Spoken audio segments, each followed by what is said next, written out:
যে ভগবানকে ভালোবাসে ভগবান তাকেও নাম দিয়েছে, যে ভগবানকে ভালোবাসে না ভগবান তাকেও নাম দিয়েছে। তাহলে যে ভগবানকে ভালোবাসে সে ভগবানের নাম ভক্তি শ্রদ্ধা সহকারে গ্রহণ করেছে, আর যে ভগবানকে ভালোবাসে না সে কিন্তু ভগবানের নাম শ্রদ্ধা সহকারে গ্রহণ করলো না। দেখবেন অনেক অনেক জায়গায়, আপনাদের দক্ষিণ 24 পরগনায় যেদিনকে ভোগ কীর্তন হয় অনেক কমিটি আছে, প্রসাদ দেয় হাতে হাতে। এখন ভগবানের প্রসাদের প্রতি যার ভক্তি আছে সে রাস্তায় দাঁড়িয়ে আছে, পায়ের জুতোটা খুলেছে, ধর্ম বুঝুক আর না বুঝুক, জুতোটা খুলে মাথায় হাতটা মুছে এইবারে। আর যার প্রসাদের প্রতি সম্মান নেই সে কিন্তু খাচ্ছে, সে ছাড়ছে না যে আমি খাবো না, কাছে যখন এসে পড়েছে কিন্তু জুতো খুললো না, বুট পরে আছে।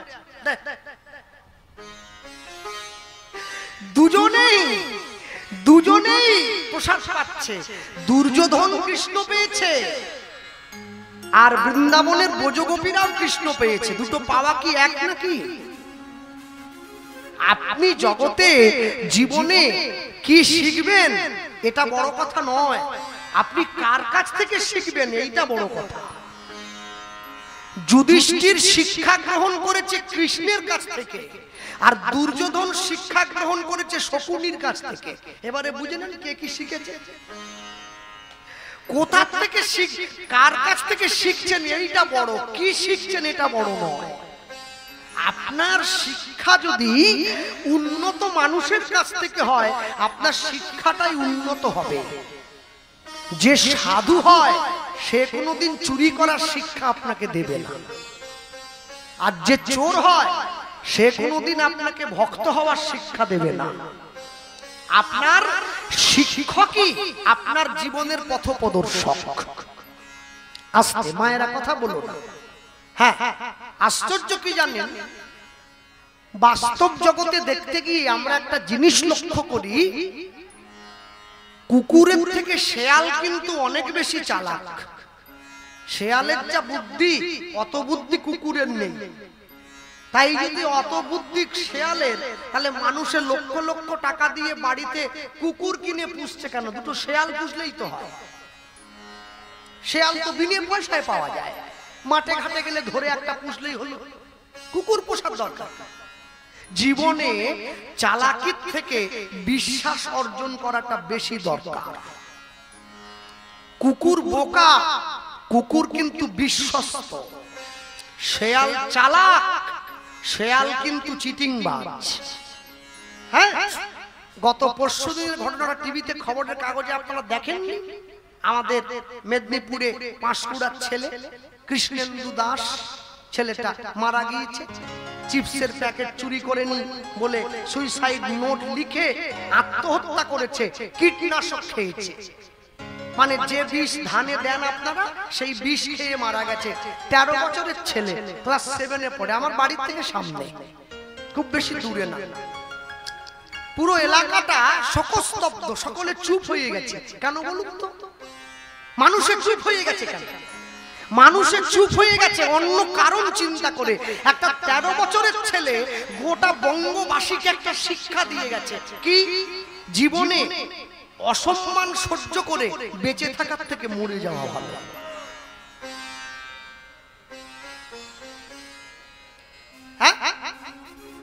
একটা প্রদেশের, একটা দেশের, একটা রাজ্যের, একটা নগরের, একটা গ্রামের একটা নেতা মন্ত্রী কোটি কোটি টাকা চুরি করে, সে বুক ফুলিয়ে ঘুরে বেড়ায়, তার লাজও নেই লজ্জাও নেই।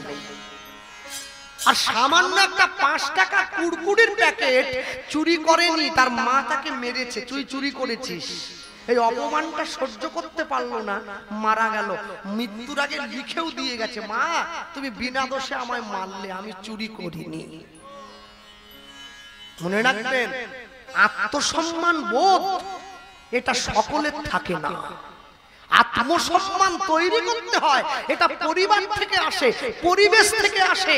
স্কুল কলেজে পড়ে শিক্ষিত হওয়া যায়, শিক্ষা নেওয়া যায় না। শিক্ষা পরিবার থেকে আসে।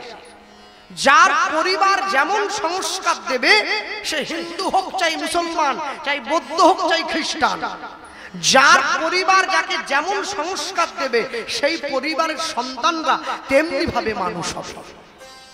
গরু ঘাস খায়, ঘাস খেয়ে দুধ দেয়। সাপ দুধ খায়, দুধ খেয়ে বিষ দেয়। এখানে সংস্কারের তফাৎ আছে। গরু কিন্তু আমাদেরকে দুধ দেয় না, আমরা জোর করে কেড়ে নেই। গরু চায় আমার দুধ আমার বাছুরের জন্য, মানে আমার নিজের সন্তানের জন্য। মানুষ নিজের প্রয়োজনে গরুকে খুঁটিতে বেঁধে জোর করে দুধটা দুয়ে নিয়ে চলে আসে। কই সুন্দরবনের বাঘও তো দুধ দেয়, একটু দোয়া যাক। সিংহও তো দুধ দেয়, একটু দোয়া যাক। বাঘ সিংহের দুধ দোয়াতে গেলে যে যাবে তাকেই তো খাবার বানিয়ে নেবে।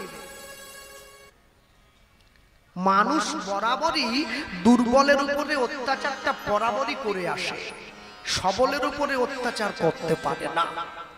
ঠিক তেমনি যতবার পৃথিবীতে ধর্মের প্রতি অনাচার নেমে আসবে, ভগবান ততবার পৃথিবীতে নিজে এসে দাঁড়িয়েছেন। তা না হলে তো গীতার কথা মিথ্যা হয়ে যাবে।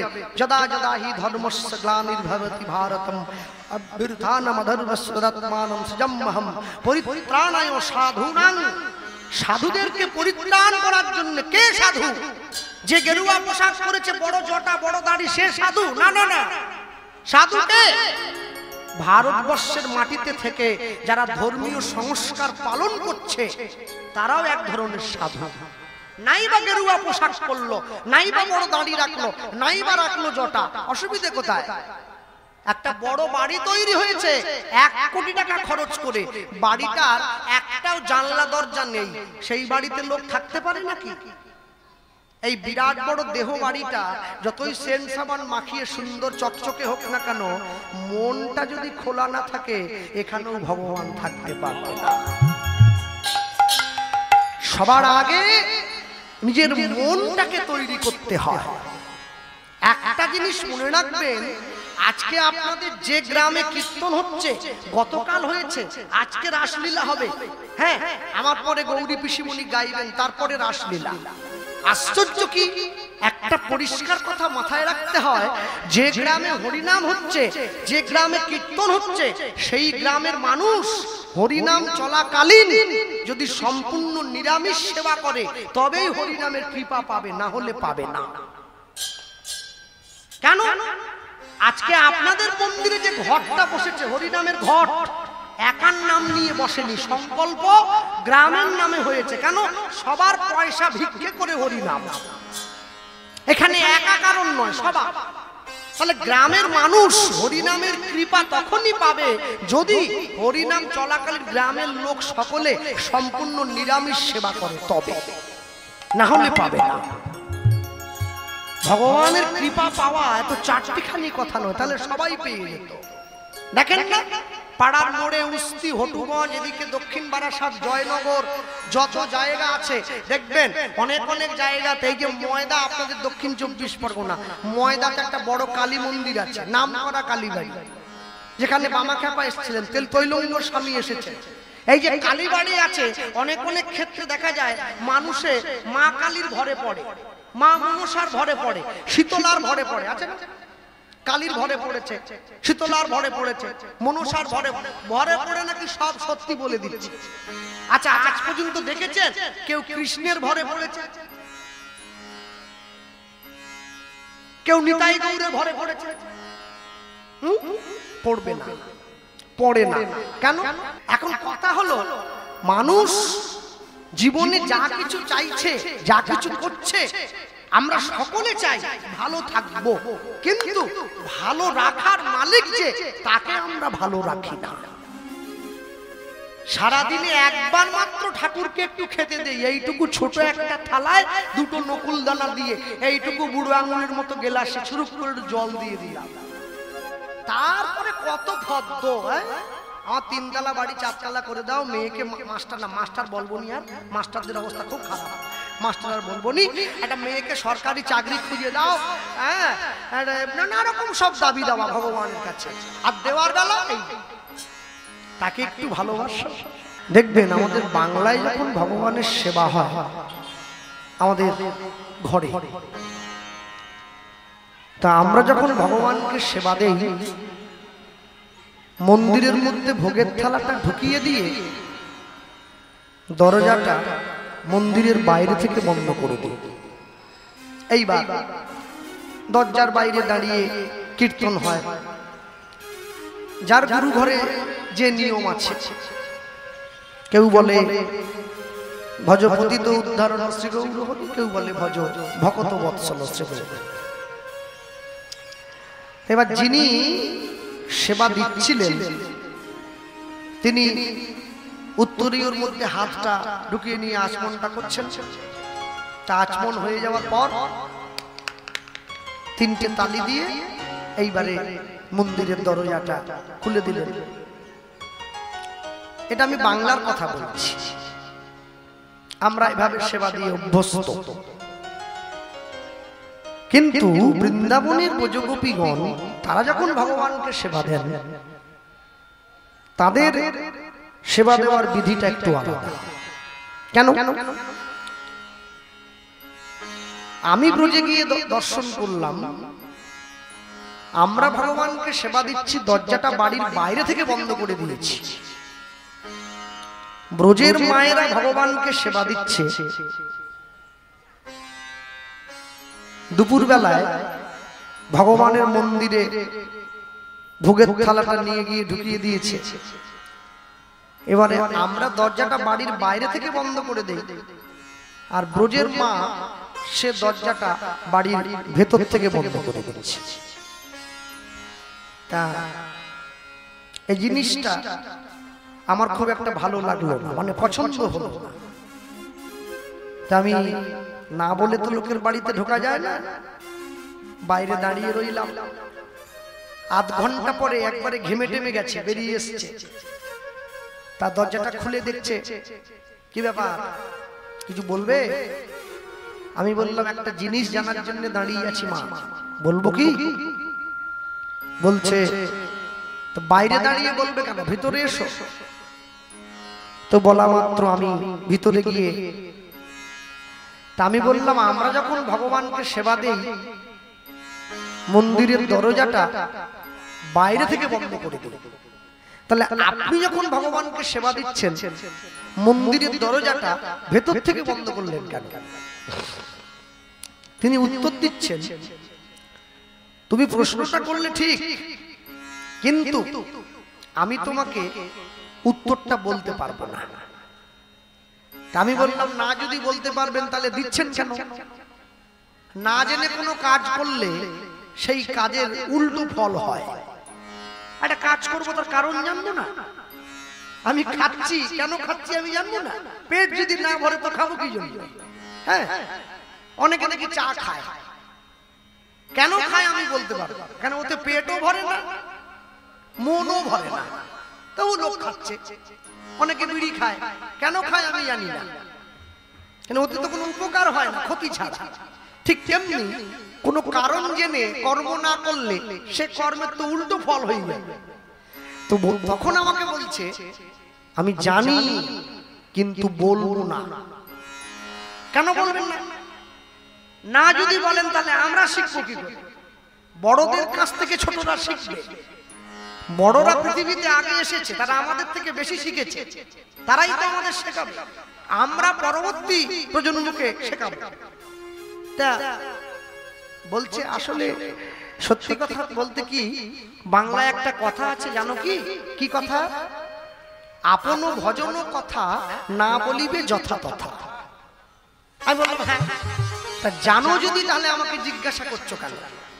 আমি বললাম ঠিক আছে, আপনি যদি পুরোটা পরিষ্কার করে নাইও বলেন, একটু আকার ইঙ্গিতে বলুন না, যদি বোঝার হয় তো বুঝবো, নাহলে আমি বাড়ির ছেলে বাড়ি চলে যাবো, বলে সেটা বলতে পারি। তখন সেই ব্রজমা আমাকে বলছেন যে তুমি কি বাবা ছোটকালে স্কুলে পড়াশুনো করতে? আমি বললাম হ্যাঁ, স্কুলে যেতাম, পড়াশুনো করতাম। কখন স্কুলে যেতে? সকাল 10টার সময়। কখন বাড়ি ফিরে আসতে? বিকেল 4টে। খিদে পেত ভীষণ। রাস্তার থেকে মাকে চিৎকার করে বলতাম, মা আমার খাবারটা রেডি করে দাও, খুব খিদে পেয়ে গেছে, ভাতটা বেড়ে দাও, ভাতটা বেড়ে দাও। তো তুমি যখনই স্কুল থেকে বাড়ি আসতে বইয়ের ব্যাগটা একবারে ছুঁড়ে দিতে খাটের উপরে, ছুঁড়ে ঘরের মধ্যে দিয়েই আগে গিয়ে খেতে বসতে, কারণ খিদে পেয়ে গেছে। তা আমি বললাম হ্যাঁ, এইসব কথা আমাকে বলছেন কেন? বলে তুমি তো শুনতে চাইলে। তুমি চিন্তা করে বলো, তোমার মা যখন তোমাকে খেতে দিত অন্ন ব্যঞ্জন, বেগুন ভাজা, ডাল, তোমার মা কি তোমাকে খেতে দিয়ে তোমার কাকিমার সঙ্গে গল্প করতে চলে যেত? আমি বললাম না। তোমার মা কি করত? মা আমার কাছে বসে থাকতো। কেন থাকতো? আরে কি প্রশ্ন করছেন, কেন থাকতো? আবার কি ছেলের কখন কোনটা লাগবে দিতে হবে না? একটু ডাল চাই, একটু আলু ভাজা চাই, একটু চাটনি চাই, একটু পায়েস চাই, মা যদি চলে যায় আমাকে দেবে কে? তখন সেই বোঝের মা আমাকে বলছে, উত্তর তো তুমি দিয়ে দিচ্ছ, আমাকে জিজ্ঞাসা করছো কেন? তুমি যে ভগবানের মন্দিরে ভোগের থালাটা ঢুকিয়ে দিয়ে দরজাটা বাইরে থেকে বন্ধ করে দিয়ে কীর্তন গাইছো, মনে করো আমার গোবিন্দের আরেকটু ডাল চাই, কাকে বলবে? আরেকটা পটল ভাজা হলে ভালো হয়, কাকে চাইবে? আমি বললাম ও চিন্তা আপনি করছেন কেন? আমরা তো বেশি করে করে দিয়েছি, এই এত বড় থালা দিয়েছি, 3-4টে পটল ভাজা দিয়েছি, একটা বড় বাটিতে সবজি ব্যঞ্জন ট্যাঞ্জন সাজিয়ে দিয়েছি। বলে যতই বেশি দাও, জল কিন্তু 1 গ্লাসের বেশি দাও নাই, ওটা 1 গ্লাসই দিয়েছে। জলকে কেউ বেশি দেয়? বলছে আজকে তুমি চিন্তা করো, এঁচোড়ের সবজিটাতে বড় ঝাল হয়েছে, ভগবানের মুখে একটু ঝাল লেগেছে, আর একটু জল হলে ভালো হতো, কাকে চাইবে? আমি বললাম তাহলে? বলে ওই জন্য তো কাছে বসে থাকি, খাওয়াবো, মুখ ধোয়াবো, মুখ মোছাবো, বিছানা পেতে রেখেছি, ঘুম পাড়াবো। আর এই ছেলেটা বড় দুষ্টু তো, শুধু বেরিয়ে চলে যায় তার বারবার। একটা লাঠিও রেখেছি, ওটা দিয়ে একটু ভয়ও দেখাতে হয়। কি বলছো?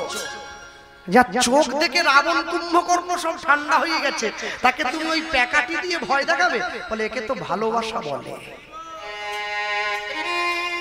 তোমরা বাংলার মানুষ যারা, মেদিনীপুর হোক, নবদ্বীপ হোক, দক্ষিণ 24 পরগনা হোক, উত্তর 24 পরগনা হোক, মুর্শিদাবাদ হোক, শিলিগুড়ি হোক, মালদা হোক, কোচবিহার হোক, হাওড়া হোক, হুগলি হোক, পুরুলিয়া, বাঁকুড়া, বীরভূম, তোমরা বাংলার মানুষ যারা, তোমরা ভগবানকে ভালোবাসো ভগবান বলে। আমরা বৃন্দাবনের মানুষ জানা, আমরা ভগবানকে ভালোবাসি ঘরের ছেলে বলে। হরি বল, হরি বল, হরি বল। ছেলের যদি কষ্ট হয়, আমি মা হয়ে তো মেনে নিতে পারবো না। আপনারা ভাবলে অবাক হয়ে যাবেন, রোজের মায়েরা ভগবানের গলায় দেখি পাউডার দেয় এরকম করে। পিতলের ঠাকুরের গরম লাগে, তাকে পাউডার দিচ্ছ, এত বড় টিপ পরিয়েছে, ছেলের যদি নজর লেগে যায়। একে আত্মমত সেবা বলা হয়। নিজের সন্তানটাকে যেমন ভালোবাসি, ঠিক তেমনি ভাবে ভগবানকেও ভালোবাসে। এ ভালোবাসার মধ্যে কোনো খাদ নেই, কিন্তু আমরা তো এইরকম করে ভালোবাসতে পারবো না। তাই জন্য বৈষ্ণব মহাজন কি করলেন? আমাদের জন্য নিয়মটাকে সহজ করে দিয়েছেন। কি করলেন? ওই লিখছেন, হরিদাস ঠাকুরের মতো এত হরিনাম আজ পর্যন্ত কোন বৈষ্ণব করতে পারেনি গোটা পৃথিবীতে। দিবানিশি 3 লক্ষ হরিনাম গাইতো যে সাধু, প্রত্যেক দিন 3 লক্ষ নাম গায়, মাসে 3-3 90 লক্ষ, 1 কোটি নাম গাইতো যে সাধু। প্রথম দল। 2, প্রণামে রঘুনাথ দাস, প্রণামে রঘুনাথ দাস। রঘুনাথ দাসের মতো করে প্রণাম আজ পর্যন্ত কোন বৈষ্ণব করতে পারেনি। প্রত্যেক দিন বৃন্দাবনে রাধাকুণ্ডের পাড়ে গিয়ে 1000 সাধুগুরু বৈষ্ণবের চরণে মাথা ঠুকিয়ে প্রণাম করতেন। শেষ জীবনে কপালের মাঝখানটা গর্ত হয়ে গিয়েছিল মাথা ঠুকোতে ঠুকোতে। 3 আচার্য শ্রী রামানন্দ রামানন্দ রায়ের মতো করে গৌর ভক্তির আচরণ আজ পর্যন্ত কেউ করতে পারেনি। ওই যে গোদাবরী গঙ্গা তীরে মহাপ্রভু যাকে দেখিয়েছিলেন, তবে প্রভু হাসি তারে দেখাইলা স্বরূপ রসরাজ মহাভাব দুহু এক রূপ। আর সবার শেষে বললেন হরিনাম প্রচারে শ্রীপাদ নিত্যানন্দ। হরিনাম প্রচারে শ্রীপাদ নিত্যানন্দ। নিতাই চাঁদের মতো করে হরিনাম প্রচার আজ পর্যন্ত কোনো বৈষ্ণব করতে পারেনি। জগাই মাধাই যখন কলসি দিয়ে মেরে কপালটা ফাটিয়ে দিয়েছে, তারপরেও রক্ত গড়িয়ে পড়ছে, তারপরেও বলেছিলেন মেরেছিস কলসির কানা, তা বলে কি প্রেম দেব না? নিতাই চাঁদের মতো করে এইরকম দয়ার ঠাকুর যিনি হরিনাম প্রচার করেছেন মার খেয়েও, এইরকম ঠাকুর আর কোনোদিন হবে না। ওই হরিসভায় বসে দ্বিতীয়বারে আমি যার কথাটা বললাম, আমরা তারই কথা শুনছি। আমরা শুনব সন্ধ্যকালীন কীর্তনে বসে বৈষ্ণব অগ্রগণ্য পরম বৈষ্ণব মহাজন শ্রীল রঘুনাথ দাস গোস্বামী পাদের জীবনী কথা। আমি একটুখানি পিছন দিকে পিছিয়ে যাব, সকলের বুঝতে সুবিধা হবে। মায়েরা কথা বলবে না কেউ। আপনাদের দক্ষিণ 24 পরগনা, দক্ষিণ 24 পরগনার পরেই হচ্ছে হাওড়া জেলা। হাওড়ার পরে একটা জেলা পড়ে যার নাম হুগলি জেলা। এই হুগলিতে একটা বিখ্যাত জায়গা আছে, জায়গাটার নাম হচ্ছে ব্যান্ডেল। ব্যান্ডেল থেকে 21 কিলোমিটার ভিতরে গেলে একটা গ্রাম পড়ে, যে গ্রামটার নাম হচ্ছে আদি সপ্তক গ্রাম, এখনো আছে। এই আদি সপ্তক গ্রামের 2 ভাই, একই মায়ের পেটের 2 ভাই। বড় ভাইয়ের নাম হিরণ্য দাস, ছোট ভাইয়ের নাম গোবর্ধন দাস। 2 ভাইয়ের নামটা উল্লেখযোগ্য কেন না, 2 ভাই জমিদার ছিলেন। তাহলে জমিদার কে হয়? যার জমিদারি থাকে, অনেক জমি থাকে, সে জমিদার হয়। 2 ভাইয়ের কাজ কি ছিল? কেন জমিদার? 2 ভাইয়ের কাজ ছিল প্রতি বছর সারা বাংলা মানে গোটা বাংলার থেকে খাজনা আদায় করে দিল্লির নবাবের কাছে পাঠিয়ে দেওয়া। দিল্লির নবাব এই 2 ভাইয়ের কাজে খুশি হয়ে এই 2 ভাইকে প্রতি বছর বেতন দিতেন বছরে 9.5 লক্ষ টাকা। আজ থেকে 540 বছর আগে, আজ থেকে 550 বছর আগে বাৎসরিক বেতন পেতেন 9.5 লক্ষ টাকা, এবং টাকাটা পুরোটাই সোনার টাকায় গোনা হতো, যেটা বর্তমান বাজারে প্রায় 100 কোটি টাকার চাইতেও বেশি। তাহলে 2 ভাইয়ের জীবনে সব আছে, টাকা আছে, গাড়ি আছে, বাড়ি আছে, সম্পত্তি আছে। কি? টাকা আপন, মানুষ পর, মানুষ ছেড়ে টাকা ধর। না না, এটা উল্টো হবে। মানুষ আপন, টাকা পর, টাকা ছেড়ে মানুষ ধর। 2 ভাইয়ের জীবনে সব আছে, একটা অভাব রয়ে গেছে। অভাবটা কি? এই 2 ভাইয়ের সম্পত্তি ভোগ করার জন্য কোনো সন্তান সন্ততি ভগবান দেন নাই। ভগবান কাউকে কোনোদিন সবটা পূর্ণ করে দেন না, একটু অপূর্ণ রেখে দেন। কেন? সবটা পূর্ণ করে দিলে মানুষ তো আর তাকে ডাকবে না। কি মায়েরা কথা? হ্যাঁ, এমন অনেক কীর্তনীয় আছে যাদের শাস্ত্রের জ্ঞানটা প্রচুর, বই পড়েছে, কিন্তু গানের গলাটা ভালো না, রেয়াজ করতে পারে নাই, পড়ার দিকে সময় দিয়েছে। আবার এমন অনেক কীর্তনীয় আছে যাদের গানের গলাটা একেবারে সাংঘাতিক, কিন্তু শাস্ত্রের জ্ঞানটা মোটে নাই। কেন? ও তো রেয়াজ করেছে, পড়ার সময় পায়নি। আর যা দুটোই ঠিক আছে, শাস্ত্রের জ্ঞানটাও ভালো, গানের গলাটাও ভালো, তার তো ডেট ফাঁকা নাই। 2 বছর আগে সব বায়না হয়ে গেছে। সেটা গোটা বাংলা খুঁজলে 2-4টে বেরোবে, আর সবাই নয়, 2-4টে বেরিয়ে আসে। যা এখন কথা হলো, 2 ভাই ভগবানের কাছে নিত্য গিয়ে কাঁদে, প্রভু তুমি আমাদেরকে সব দিলে, কিন্তু এই সম্পত্তি ভোগ করার মতো কোনো সন্তান তো দিলে না। ভগবান বলে না, দেব না। কেন? সন্তান দেইনি বলে তোরা আমাকে ভালোবাসিস, দিয়ে দিলে আত্মবাসী। 2 ভাই প্রত্যেক দিন চোখের জল ফেলে, কিন্তু আজকে 2 ভাই মিলে যুক্তি করেছে। কি যুক্তি?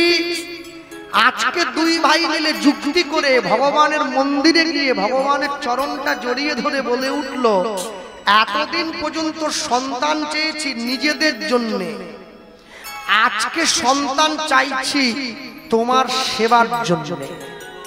দেখি কি করে মুখ ফিরিয়ে থাকো। আমরা মরে যাওয়ার পরে তোমাকে ফুল তুলসী নকুলদানা কে দেবে?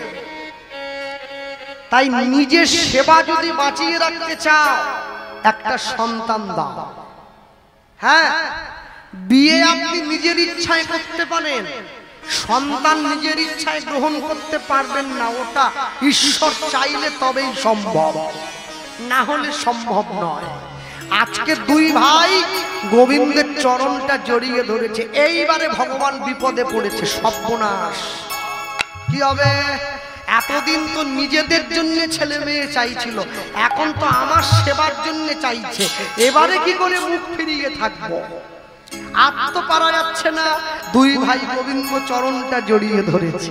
বৈষ্ণব মহাজন লিখছেন, জয় রাধা রমণ জয় কুঞ্জ বিহারী, জয় হরি হরি রমণ জয় কুঞ্জ বিহারী,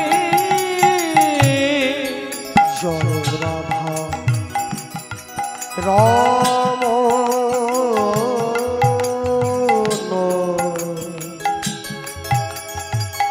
জয় কুঞ্জ বিহারী, জয় রাধা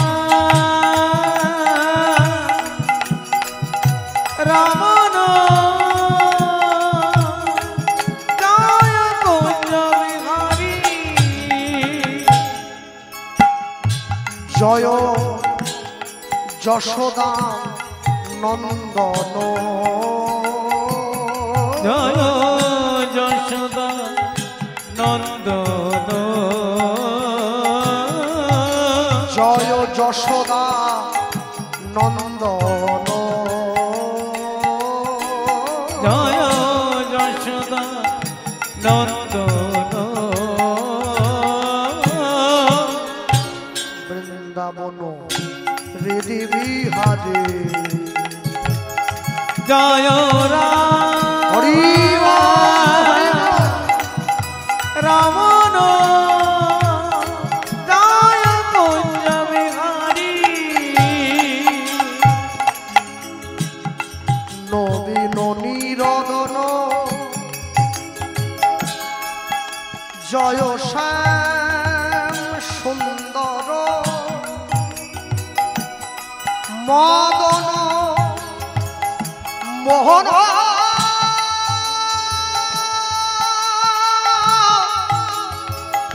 বংশীধারী, নবীন নিরদন জয় শ্যাম সুন্দর, মদন বংশীধারী, জয় কালীয় দমন, জয় কালীয় দমন, জয় কালীয় দমন,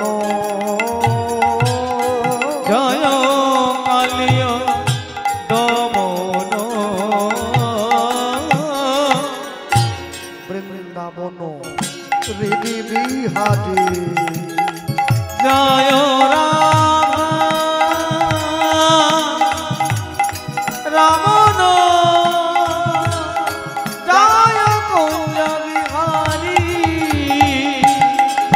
জয় রাম দেখা দা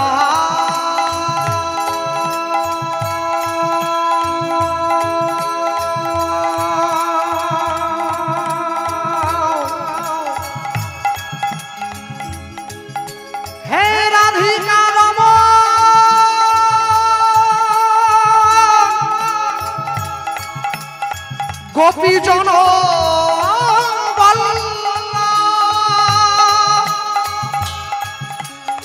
দেখা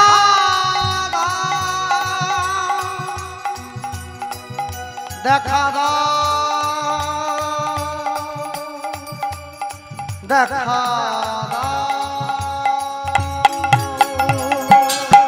জয় কালিয় দমন জয় কালিয় দমন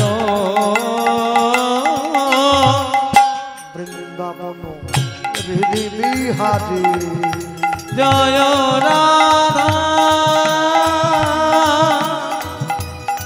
রামন জয় কুঞ্জ বিহারী জয় কুঞ্জ বিহারী জয় কুঞ্জ বিহারী জয় কুঞ্জ বিহারী নমো ব্রহ্মণ্য দেবায় গো ব্রহ্মণ্য হিতায় চ জগদ্ধিতায় কৃষ্ণায় গোবিন্দায় নমো গোবিন্দায় মানুষকে সম্মান দিলে সেই সম্মান ঈশ্বরে মেলে সর্বশাস্ত্রে তাহার প্রমাণ পাই কবিচণ্ডী দাস যিনি উচ্চকণ্ঠে বলেছেন তিনি সবার উপরে মানুষ সত্য দেখো তাহার উপরে নাই জয় নিতাই গৌর হরি বল আজ থেকে 540 বৎসর পূর্বে কলিকালের মাটিতে শ্রীকৃষ্ণ চৈতন্য মহাপ্রভুর শুভ আবির্ভাব মানুষের সাজে মানুষের বেশে মানুষের ঘরে ভগবান গিয়ে দাঁড়িয়েছেন জীব নিত্য কৃষ্ণ দাস ইহা ভুলি গেল মায়া পিশাচী জীবের গলেতে বাঁধিল কৃষ্ণ নাম কর জীব আর সব মিছে পলাইবার পথ নাই দেখো জম আছে পিছে হরিনাম কৃষ্ণ নাম মোদের পারের সম্বল অন্য কোন নাম ইথে দিতে ধরে নাহি বল ভক্তমণ্ডলী ভক্তিমতী মায়েরা আজকে যেমন ভগবানের কথা শুনবার জন্য সকলে ছুটে এসেছেন যেদিনকে তার জন্ম হয়েছিল নবদ্বীপের মাটিতে তাকে দেখবার জন্য সকলে ছুটে গিয়েছে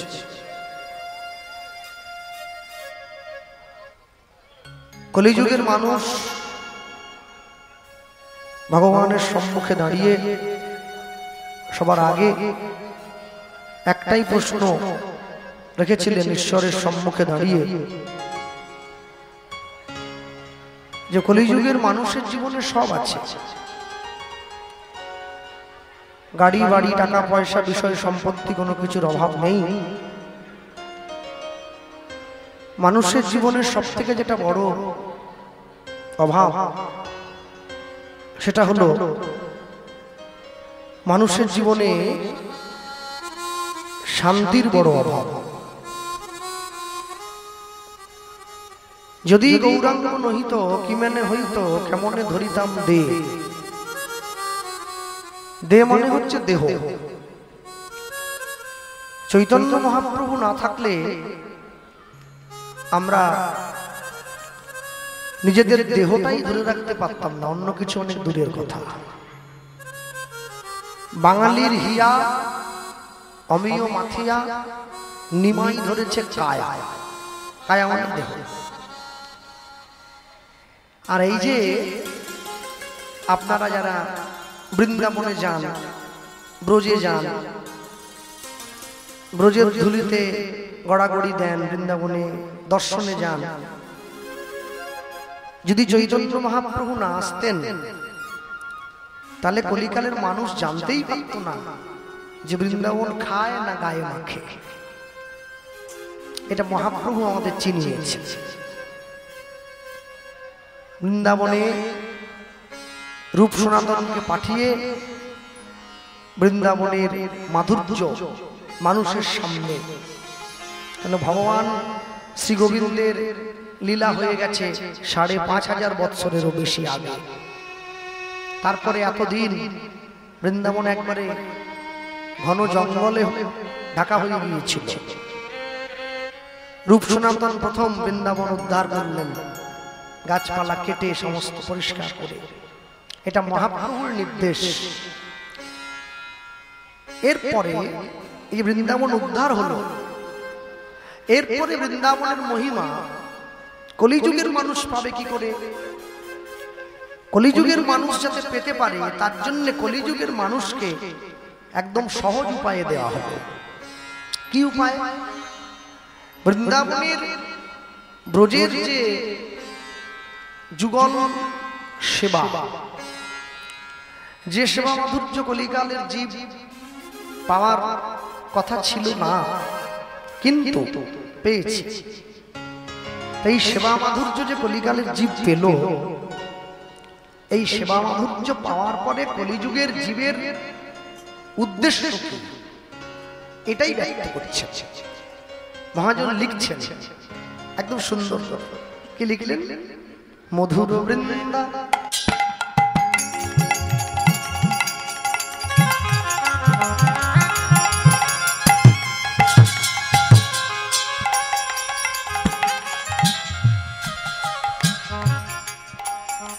মধুর বৃন্দা, মধুর বৃন্দা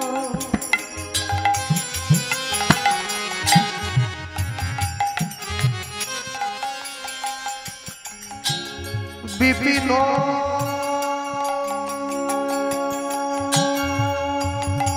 বিপিন মাধুরী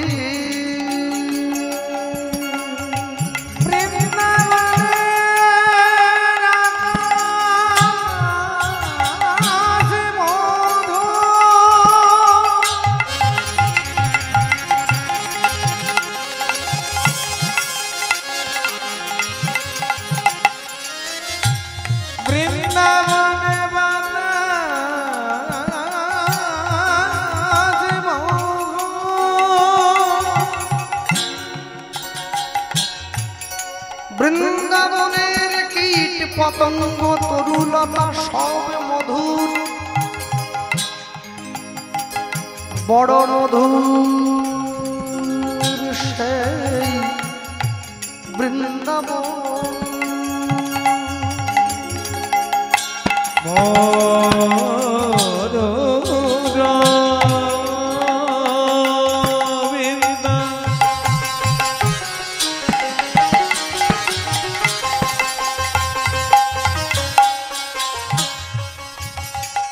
ও ভাই বিপিন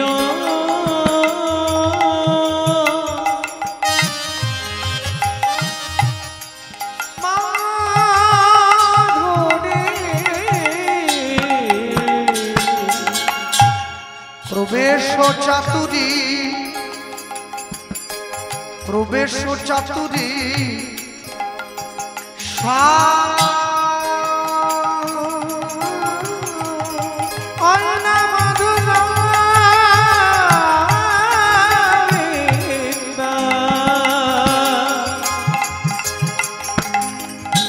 বিপিন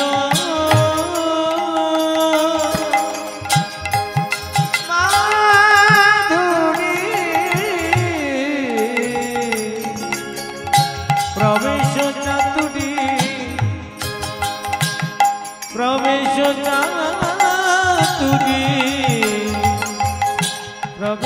চাতুরি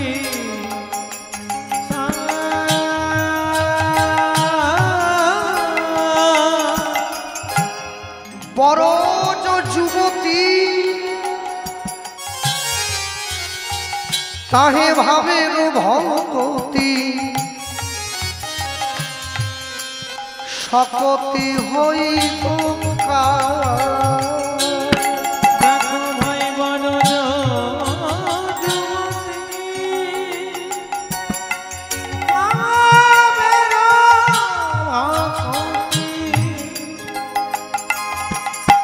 শকতি হইত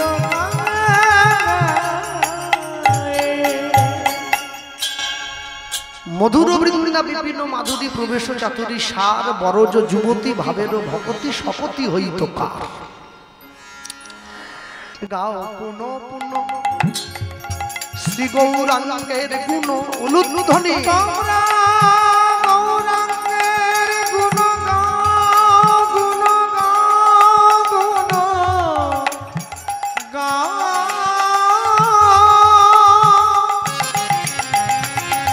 তাই গৌর হরি বল।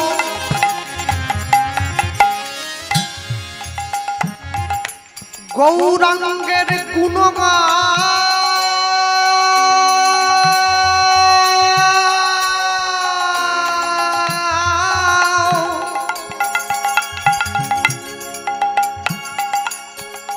গৌরাঙ্গের গুণ গাও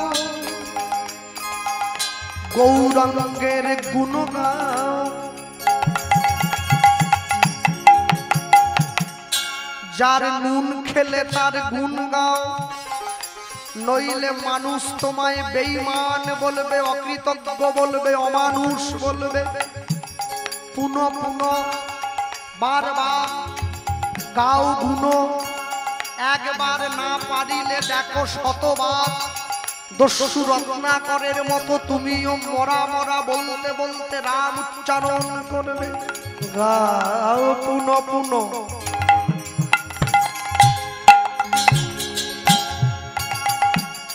শ্রী গৌরাঙ্গের গুণ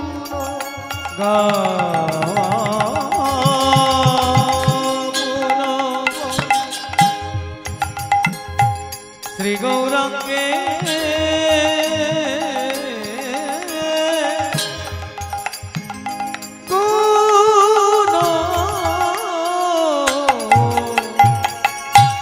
আমি সকাল থেকে সন্ধ্যে পর্যন্ত 2 নম্বরই করবো, লোক ঠকাবো। সন্ধ্যেবেলা বসে গৌরাঙ্গের নাম বলে নেবো, হবে তো? হবে না, আইনে ফাঁক আছে তো। সরল করিয়া মন এই মনে হিংসা নিয়ে নয়, প্যাঁচ নিয়ে নয়, পরের ক্ষতি চেয়ে নয়, সরল করিয়া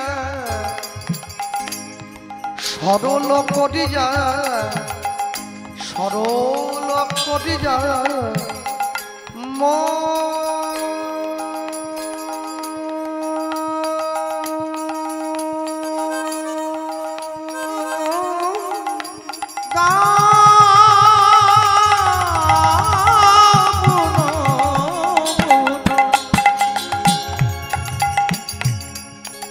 শ্রী গৌরাঙ্গে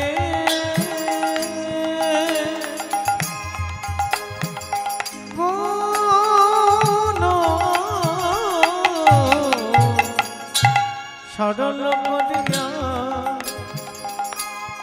সরল করিয়া সরল করিয়া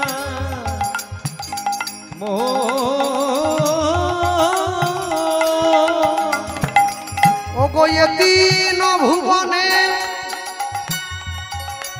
আমি এমন দয়াল না দেখো একজন। আমি দিন ভুবনে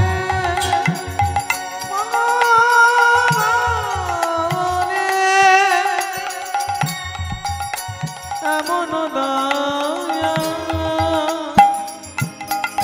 না দেখো আমি এ তিন ভুবনে এমন দয়াল না দেখো এক জল আমি দিন ভুবনে এমন দয়া না দেখো এক আমি এমন দয়াল আর দেখি নাই আমি এমন দয়া আর দেখি না আমি এমন দয়াল আর দেখি নাই আমি এমন দয়া আর দেখি না যেজন মার খাবে পায়ে ধরে প্রেম বিলাবে এমন দয়াল আর দেখি না যেজন জগাই মাধাইয়ের মতো মাতালকে হরিনাম দিল এমন দয়াল আর দেখি না যেজন মলয় চাঁদ কাজীর মতো মুসলমানকে কৃষ্ণ প্রেম বিলায় এমন দয়াল আর দেখি না যেজন চপল গোপালকে হরিনাম বিলায় এমন দয়াল আর দেখি না জীবের হাতে ধরিল আর পায়ে পড়িল এমন দয়াল আর দেখি না যেজন হরি নামে হরিকে নামাইয়ে আনলো এমন দয়াল আর দেখি না জীবকে হৃদয় মাঝে জড়াইয়ে ধরিল এমন দয়াল আর দেখি না বলি বাহু তুলে সে হরি নাম বলে এমন দয়াল আর দেখি নাই বাহু তুলে হরি নামে বলা এমন দয়াল আর দেখি না এমন দয়াল আর দেখি নাই এ তিন ভুবনে এমন দয়া না দেখো এক এ তিন ভুবনে এমন দয়া না দেখো এক গৌরাঙ্গ বলিয়া না গেলাম বলিয়া ধ্বনি বলিয়া না গেলাম গলিয়া আমি গৌরাঙ্গ বলিয়া না গেলাম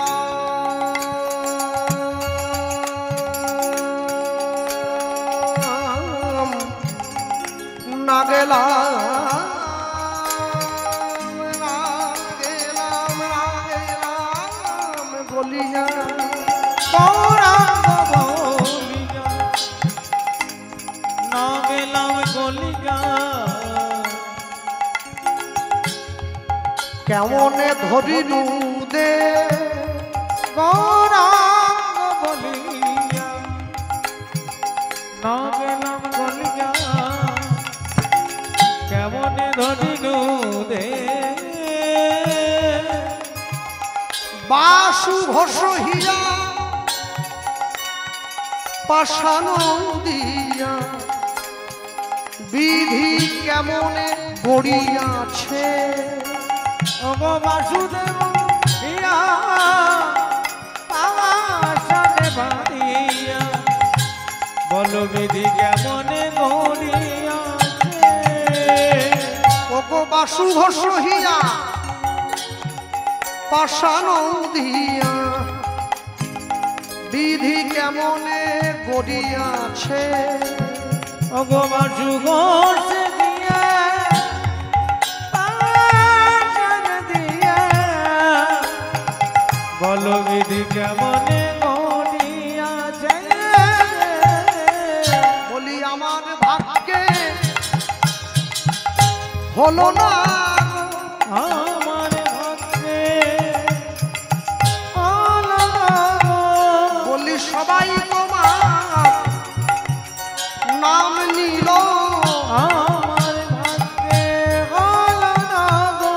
বলি আমি পতিত রইলাম পড়ে আমার ভক্তে এমন পতিত পাবন অবতারে আমার ভাগ্যে হলো না গো বলিকে সে ধরে আমায় উদ্ধার করো। আমার ভাগ্যে হলো না গো আমি এক মুখে বলতে নাবি আমার ভাগ্যে হলো না গো বলি পতিত পাবন গৌর হরি আমার ভাগ্যে হলো না গো বলি এই তো তোমার লীলা মাধুরী হরি বল।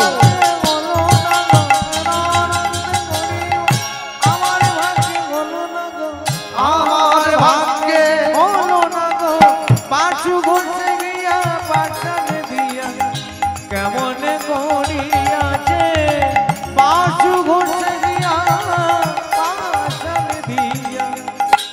বলো বিধি কেমনে গড়িয়াছে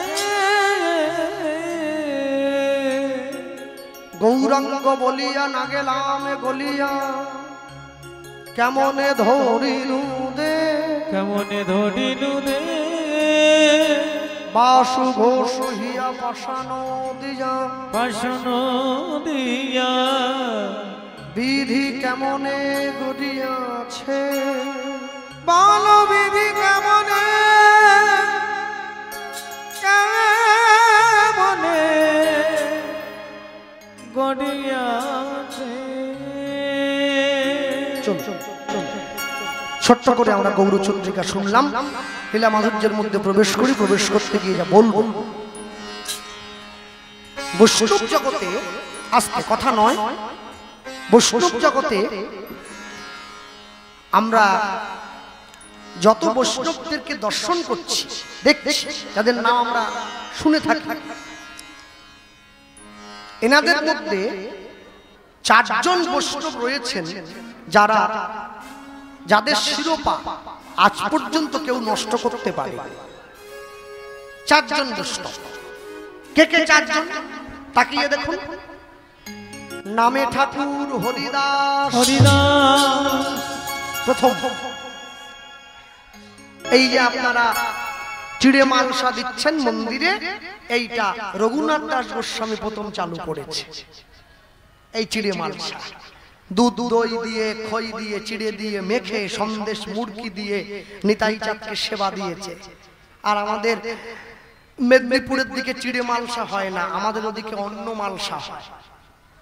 হ্যাঁ, চিড়ে মালসাটাকে বলা হয় কাঁচা মালসা, অন্য মালসাটাকে বলা হয় পাকা মালসা। তবে অন্য মালসা সব জায়গায় করা সম্ভব হয় না। কেন? অন্য মালসা অনেক ব্যয় সাপেক্ষ, অনেক খরচ সাপেক্ষ। মানে ধরুন একটা চিড়ে মালসা করতে যদি 200-250 টাকায় হয়ে যায় ভালো মালসা, একটা অন্য মালসা করতে খরচা পড়ে যাবে মিনিমাম 1 থেকে 2000 টাকা। কেন? ওতে 56টা সবজি দিতে হবে, ভাজা ভুজি মিলিয়ে 56 ব্যঞ্জন একদম সাজিয়ে দিতে হবে।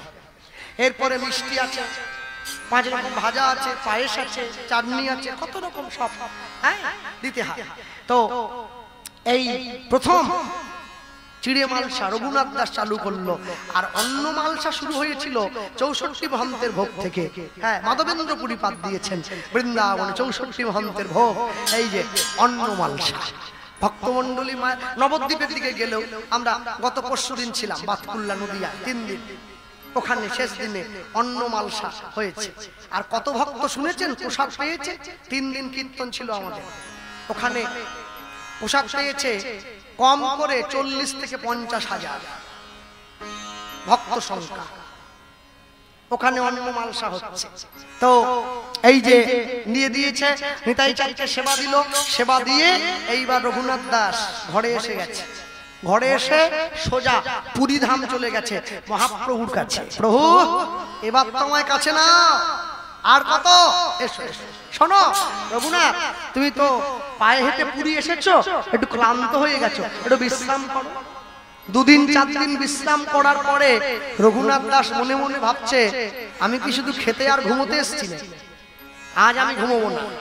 সকালবেলা স্নান করে ভালো পোশাক পরে পুরীর জগন্নাথ মন্দির সম্মুখে গিয়ে দাঁড়িয়ে পড়েছে। জগন্নাথ মন্দিরের সম্মুখে গিয়ে দাঁড়িয়ে রঘুনাথ দাস ভিক্ষে করছে। আস্তে পুরীর জগন্নাথ মন্দির যারা গিয়েছেন গেলে দেখবেন যেদিকে সমুদ্র আছে ওইদিকে দেওয়াল আছে, পাঁচিল তোলা আছে, পাঁচিলের সামনে হনুমান বসে আছে, পাঁচিলের ওপারে সমুদ্রের গর্জন শোনা যায়, ভিতরে ঢুকে বললে শোনা যায় না। এটা হনুমান সমুদ্রকে একটু থ্রেট করে রেখেছে, একটু ভয় দেখিয়ে রেখেছে।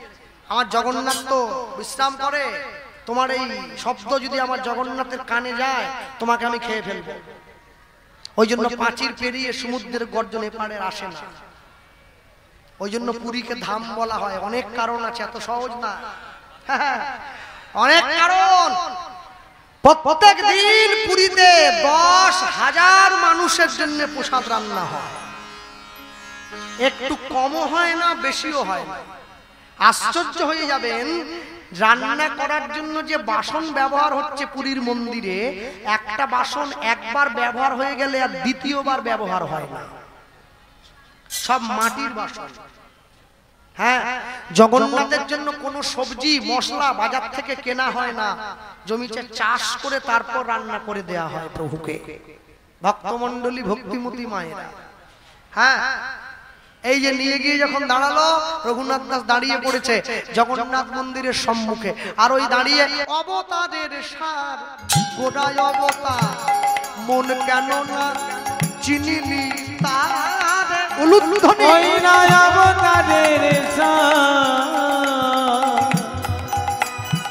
গোড়ায় অবতার, কেন না চিনিলি তারে তারে, ওরে অবতারের সার গোড়ায় অবতার, মন কেন না কেন না চিনিলি তারে, অবতারের সার গোড়ায় অবতার, কেন না চিনিলি তারে, করিনি রে বাস গেল না পিয়াস, আপন করম ফেরে, ও করিনি রে মরে গেল না প্রিয়া, আপন কর্ম ফেরে, কণ্টকের তরু সদাই সেবিলি, কণ্টকের তরু সদাই সেবিলি, কণ্টকের তরু সদাই সেবিলি, কণ্টকের তরু সদাই সেবিলি, অমৃত পাইবার আসে, ওই কণ্টকের তরু সদাই সেবিলি, অমৃত পাইবার আসে, প্রেম কল্প তরু যে না চাহিতে প্রেম বিলায়, যে না চাহিতে নাম বিলায়, প্রেম কল্প তরু আমার গৌরাঙ্গ সুন্দরে, তাহারে ভাবিলি বিষে হরিব, প্রেম কল্প তরু গৌরাঙ্গ সুন্দরে, তাহারে ভাবিলি বিষে, হার বলিয়া গলাতে পড়িলি, ও তুই হার বলিয়া বলিয়া গলাতে পড়িলি, হার বলিয়া গলাতে পড়িলি, হার বলিয়া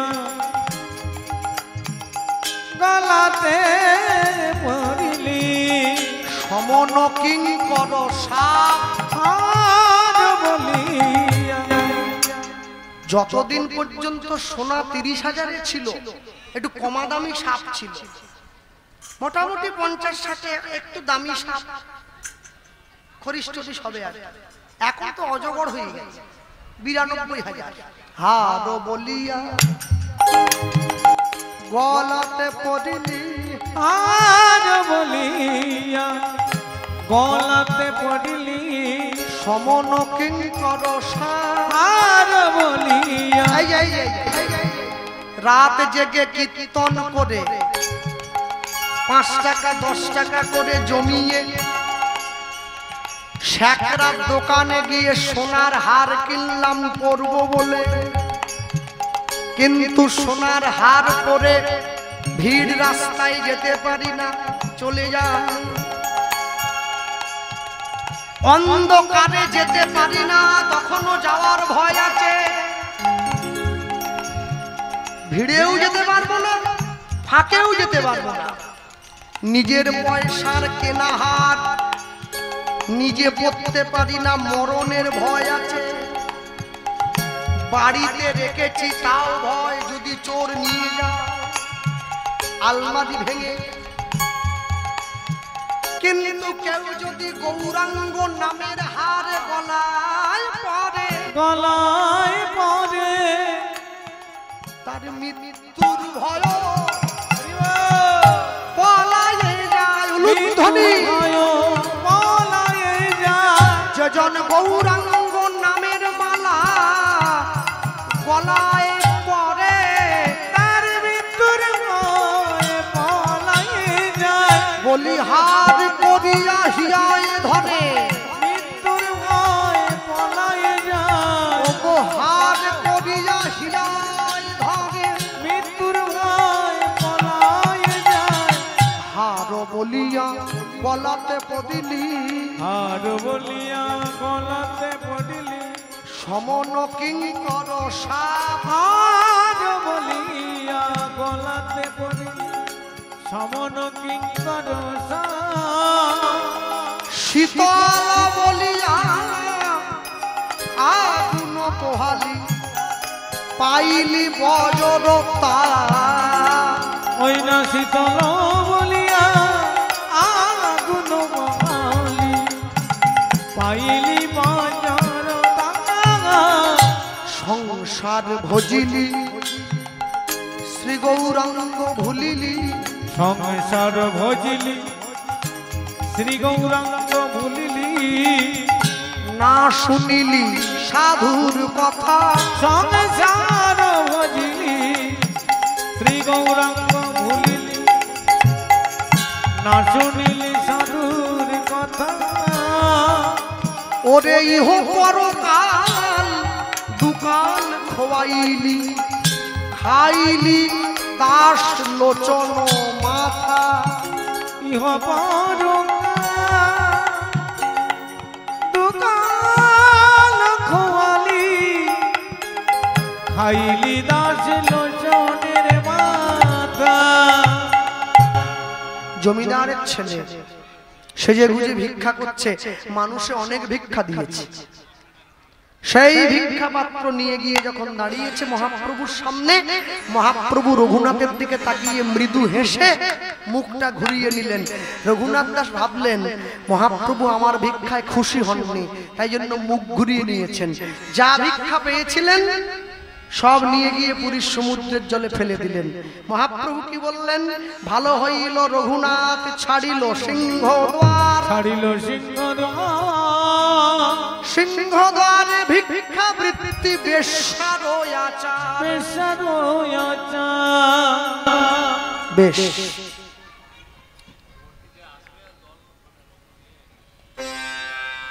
আচ্ছা, পরবর্তী সম্প্রদায় আপনাদের সম্মুখে আসবেন।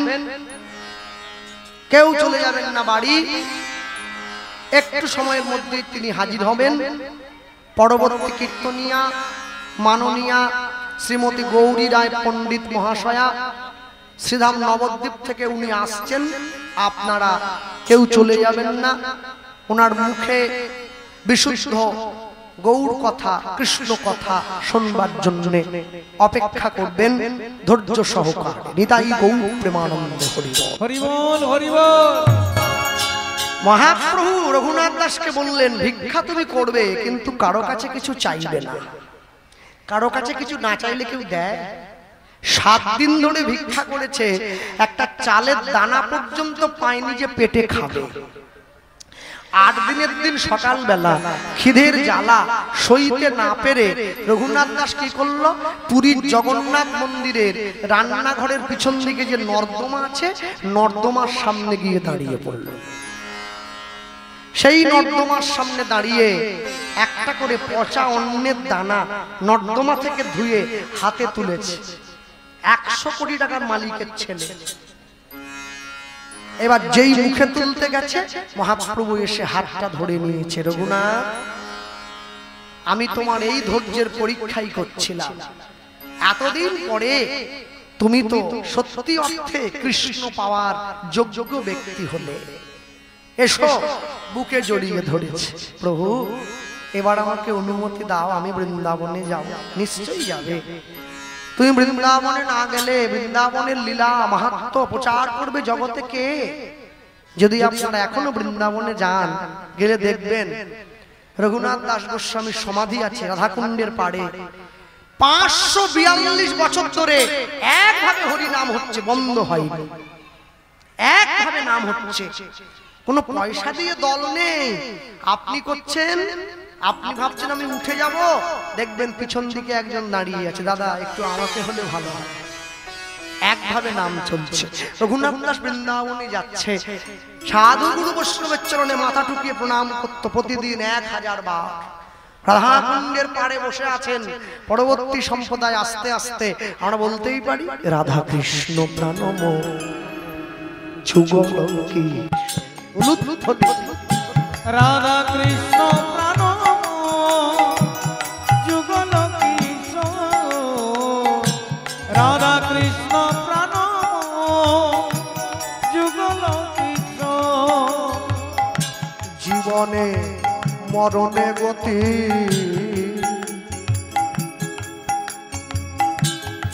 জীবনে মরণে গতি আর নাহি মোর।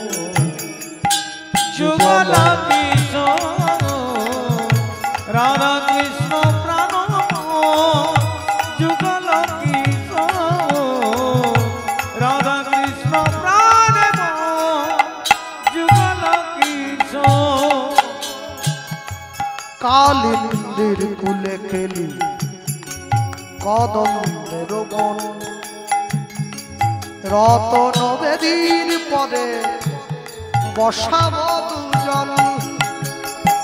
কালিন্দির কুলে খেলি কদম্বের বন, রতন বেদীর পদে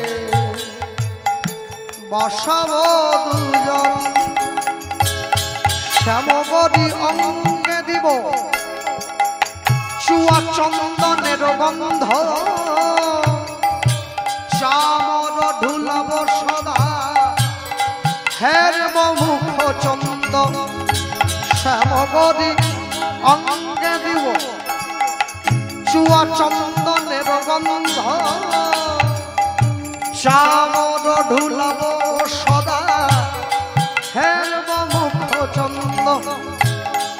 গাথিয়া মালতীর মালা, গাথিয়া মালতীর মালা, গাথিয়া মালতীর মালা, গাথিয়া মালতীর মালা।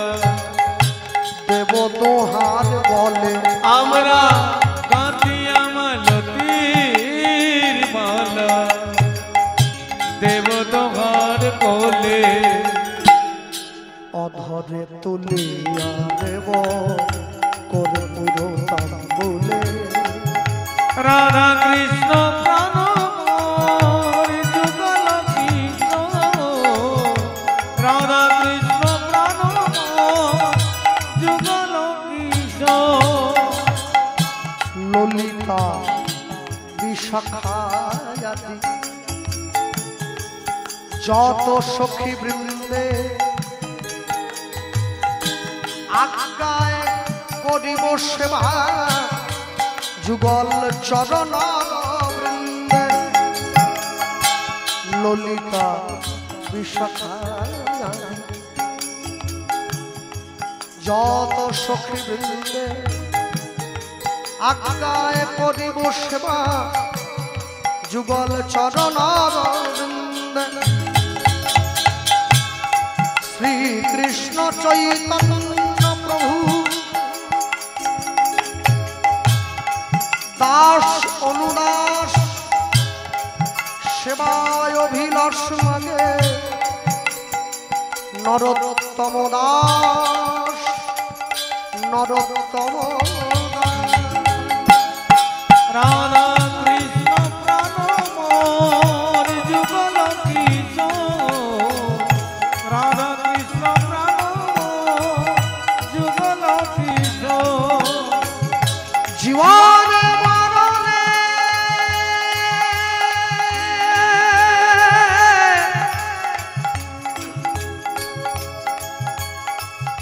জীবনে